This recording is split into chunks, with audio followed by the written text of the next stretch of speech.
కుటుంబం ఒకటే వస్తుంది. నేను దీంట్లో ఎలాంటి సందేహం లేదు, నువ్వు ఆలోచన చేయాల్సిన అవసరం లేదు.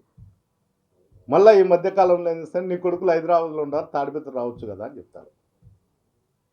నా కొడుకు మీ అన్న కొడుకు మాదిరి ఎంపీ కంటెస్ట్ చేయలే.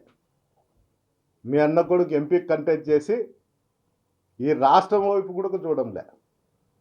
ఎప్పుడో వచ్చే చుట్టం చూపుగా ఎవరిదన్న పెళ్ళిళ్ళు పేరెంటాలంటే వచ్చిపోతారు. పోటీ చేసి 7 కాన్స్టిట్యున్సీలలో పోటీ చేసి ఇక్కడ కార్యకర్తలు ఉండారా పోయినారా సచ్చినారా అనేది కూడా చూడలేని పరిస్థితి నీ అన్న కొడుకు. ఇది మతికి రాలేదా ప్రభాకడి? నీ కొడుకు వీకెండ్ అని శుక్రవారం పోతాడు, సోమవారం మంగళవారం వచ్చాడు. ఆడ పోయి పబ్బులలో ఆడ ఎగిరే వదులు ప్రజలకు ఏదైనా చేస్తామని చెప్పొచ్చు కదా. మీరు పబ్ కల్చర్ తీసుకొస్తున్నారు తాడిపత్రికి. జనవరి 1లో 3 రోజులు ఉంటే నీ కొడుకుతో డ్యాన్సులు వేయించండు. సిగ్గుండల్లా.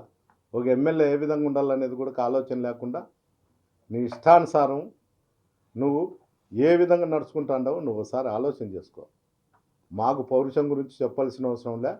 మేము ప్రతిపక్షంలో కానీ అధికార పక్షంలో మేము ఎట్లుండాలా ఏం కథ అనేది మాకు తెలుసు. నీ చేతనైండేది నువ్వు ఏం చేసుకుంటావో చేసుకో. ఎట్లా అడ్డం పట్టుకొని పోలీస్ అధికారులను అడ్డం పెట్టుకొని చేస్తాండవు, ఇంతకన్నా నీ చేత ఏం కాదు. ఇక్కడ జిల్లా అధికారులు కంట్రోల్లో తాడిపత్రిక ఉండేటువంటి అధికారులు లేరు కాబట్టే నీ ఆటలు సాగుతుంటాయి. ఒక అధికారి ఏ విధంగా ఉన్నాడనేది కూడా ఎస్పీ గారు కూడా ఆలోచన చేయడం లేదు.